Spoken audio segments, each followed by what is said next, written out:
ಈ ಶೆಡ್ಡು ಆ ಶೆಡ್ಡಿಂದ 70 ಮರಿ, ಆ ಶೆಡ್ಡಲ್ಲಿ 40 ಮರಿ, ಟೋಟಲ್ 110 ಮರಿ ಇದಾವೆ. ಹಾಯ್ ಫ್ರೆಂಡ್ಸ್, ಇವತ್ತು ಎಲ್ಲಿಗೆ ಹೊಟ್ಟಿದ್ದೀನಿ ಅಂದ್ರೆ ನನಗೆ ತುಂಬಾ ಬೇಕಾದವರೊಬ್ರು ನಮ್ಮ ಸ್ನೇಹಿತರು ಟಗರು ಸಾಕಿದ್ದಾರೆ. ಟಗರು ನೋಡಿ ಒಂದೇ ಬಾ ಅಂತ ತುಂಬಾ ದಿವಸದಿಂದ ಕರೀತಿದ್ರು. ಹಾಗೆ ನೋಡ್ಕೊಂಡು ಒಂದು ವಿಡಿಯೋ ಮಾಡ್ಕೊಂಡ್ ಬರೋಣ ಅಂತ ಹೋಗ್ತಿದ್ದೆ. ನೀವು ಮರಿ ತಂದು ಎಷ್ಟು ತಿಂಗಳಾಯ್ತು? ಎಲ್ಲಿಂದ ತಂದ್ರ? ಇದೊಂದು 5 ತಿಂಗಳ ರನ್ನಿಂಗ್ ಈ ಮರಿ. ಅಷ್ಟೊಂದು 7-7.5 ತಿಂಗಳಾಯ್ತು. ಅದೊಂದು ಆಯ್ತು.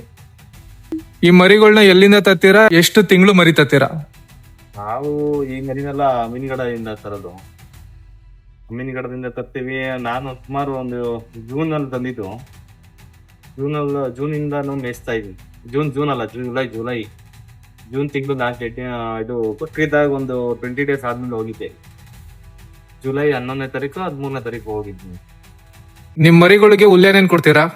ಆ ಹುಲ್ಲು ಬಂದು ರಾಗಿ ಹುಲ್ಲು ಸೈಲೇಜ್, ಒನ್ ಟೈಮ್ ಸೈಲೇಜ್ ಆ ಥರ ಕೊಡ್ತಾ ಇದ್ವಿ. ಇವಾಗ ಹಸ್ರು ಮೇವ್ ಹಾಕೋದ್ ಬೆಸ್ಟ್, ಒಣಮೇವ್ ಹಾಕೋದ್ ಬೆಸ್ಟ್? ಅಣಮೇವ್ ಹಾಕೋದು ಬೆಸ್ಟ್. ಒಣಮೇವ್ ಹಾಕಿದ್ರೆ ಮರಿ ನೀರ್ ಕುಡಿಯುತ್ತವೆ, ಚೆನ್ನಾಗಿ ಗಟ್ಟಿ ಬರ್ತದೆ. ಈ ಹಸಿರು ಮೇವ್ ಹಾಕಿದ್ರೆ ಲೇಟ್ ಜಾಸ್ತಿ ದಿನ ತಗೋತದೆ. ಈಗ ಜಾಸ್ತಿ ಲೇಟ್ ಅಷ್ಟೊಂದು ಮರಿ ಗಟ್ಟಿ ಬರಲ್ಲ ಮರಿ. ನಿಮ್ ಶೆಡ್ ಅಳತೆ ಎಷ್ಟಿದೆ? ಇದು 25ಕ್ಕೆ 30 ಈ ಶೆಡ್. ಆ ಶೆಡ್ 15ಕ್ಕೆ 25. ಆ ಶೆಡ್ 20ಕ್ಕೆ 30. ಇವಾಗ ನಿಮ್ ಶೆಡ್ ಅಲ್ಲಿ ನೀಲಗಿರಿ ಪೀಸ್ ಹಾಕ್ಸಿದಿರಲ್ಲ, ಅದ್ ಬೆಸ್ಟಾ ಇಲ್ಲ ಮ್ಯಾಟ್ ಹಾಕೋದ್ ಬೆಸ್ಟಾ? ನಾನಿದು 2020 ಶೆಡ್ ಮಾಡ್ಸಿದ್ದು. ಅವಾಗ ನಮ್ಮ ಹತ್ರ ಮರ ಇದ್ದು ಅಂದ್ಬಿಟ್ಟು ನಾವು ಅಲ್ಲಿಗೆ ಹೊಡ್ಸಿದ್ದು, ಕಟ್ ಮಾಡ್ತಿದ್ವಿ. ಆ ಶೆಡ್ಗೆ ಮ್ಯಾಟ್ ಹಾಕ್ಸಿದ್ವಿ. ಮ್ಯಾಟೇ ಬೆಸ್ಟ್. ತಿರ್ಗಿ ಇನ್ನೊಂದು ಶೆಡ್ ಮಾಡ್ತಾ ಇದ್ದೀವಲ್ಲ, ಅಲ್ಲೊಂದು ಶೆಡ್ ಐತೆ, ಅದಕ್ಕೂ ಮ್ಯಾಟ್ ಹಾಕ್ಸಿದ್ವಿ. ಹೊಸ ಶೆಡ್ ಮಾಡಿಸ್ತಾ ಇದಿರಲ್ಲ, ಎಷ್ಟಿದೆ ಅದ್ರ ಅಳತೆ? ಹೊಸ ಶೆಡ್ ಮಾಡ್ತಾ ಇರೋದು ಅದು ಅಳತೆ ಬಂದು 25ಕ್ಕೆ 35. ಎಷ್ಟ್ ಮರಿ ಹಿಡಿತವೆ?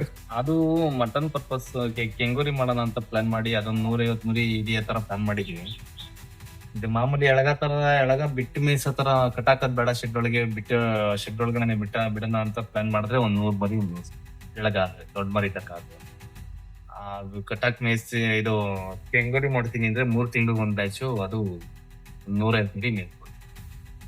ಮರಿ ಎಲ್ಲ ಕಟಾಕಿದಿರಲ್ಲ, ಮೈ ತೊಳೆಯಕ್ಕೆ ಹೇಗ್ ಮಾಡ್ತೀರಾ, ಹೇಗ್ ತೊಳಿತೀರಾ? ಮೈ ಮೇಲ್ಗಡೆ ಇಲ್ಲೇ ತೊಳೆದು ಬಿಡ್ತೀವಿ. ಕೆಳಗಡೆ ಹಿಡ್ಕೊಂಡೋಗಿ ತೊಳೆಯೋದೆಲ್ಲ ಟೈಮ್ ಜಾಸ್ತಿ ಹಿಡಿಯುತ್ತೆ. ಇಲ್ಲೇ ತೊಳೆದು ಬಿಟ್ರೆ ಒಂದ್ ದಿವಸಕ್ಕೆಲ್ಲ ಇದು ಅದು ಎಲ್ಲ ತೊಳೆದ್ಬಿಡ್ಬೋದು. ತುಂಬಾ ಟೈಮ್ ಹಿಡಿಯುತ್ತೆ ಕೆಳಗಡೆ ಎಲ್ಲ ಹಿಡ್ಕೊಂಡೋಗಿ. ಆಮೇಲೆ ಮರಿ ಹಿಡಿಯಕ್ಕೆ ತುಂಬಾ ತೊಂದರೆ ಆಗ್ತದೆ. ಎಷ್ಟು ತಿಂಗಳಿಗೊಂದ್ಸಲ ಮೈ ತೊಳಿತೀರಾ? ನಾವು ಒಂದ್ 3 ತಿಂಗಳು ಆಯ್ತು ಮೈ ತೊಳ್ದಿ ನಾನು. ಇನ್ನು ಮುಂದಿನ ತಿಂಗಳು ಮಾರ್ಚ್ ತಿಂಗಳು ಉಂಟಲ್ಲ, ಅವಾಗ ಒಂದ್ ಟೈಮ್ ಮೈ ತೊಳೆದ್ಬಿಟ್ಟು ಫೈನಲ್ ಮಾರೋ ಟೈಮ್. ಎಷ್ಟು ವರ್ಷದಿಂದ ಕುರಿ ಸಾಕ್ತಾ ಇದ್ದೀರಾ? ನಾವು 2025 ಸ್ಟಾರ್ಟ್ ಮಾಡಿದ್ದು. ಇದು 6ನೇ ಬ್ಯಾಚ್. ಇವಾಗ ಇರೋದು ಈ ಬ್ಯಾಚು 6ನೇದು. ಸ್ಟಾರ್ಟಿಂಗ್ ಎಷ್ಟು ಕುರಿಯಿಂದ ಸ್ಟಾರ್ಟ್ ಮಾಡಿದ್ರ? 2025 ನಾವು ಮೇಕೆ ಸ್ಟಾರ್ಟ್ ಮಾಡಿದ್ದು. ಮೇಕೆ ಜೊತೆ ಇರ್ಲಿ ಅಂತ ಹೇಳ್ಬಿಟ್ಟು ಒಂದ್ 40 ಕುರಿ ತಂದು ಬಿಟ್ಕೊಂಡಿದ್ವು. ಅಲ್ಲಿಂದ 40 ಸ್ಟಾರ್ಟಿಂಗ್ 40, ಅಲ್ಲಿಂದ ಇವಾಗ 110 ಬಂದು ನಿಂತಿದ್ವಿ. ಇದು ರಾಗಿ ಹುಲ್ಲೆಲ್ಲ ಸ್ಟಾಕ್ ಮಾಡಿದೀರಾ? ನೀವೇ ಬೆಳ್ಕತ್ತೀರಾ ಇಲ್ಲ ಕೊಂಡ್ಕತೀರಾ? ಎಲ್ಲ ಕೊಂಡ್ಕೊಂಡಿರೋದೇನೆ. ರಾಗಿ ಹುಲ್ಲು 750 ರಾಗಿ ಹುಲ್ಲು ಸ್ಟಾಕ್ ಮಾಡಿದ್ದೀನಿ.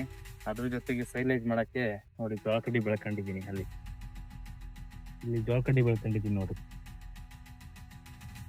ಆಹಾ, ಈಗ ಗೊತ್ತಾಯ್ತು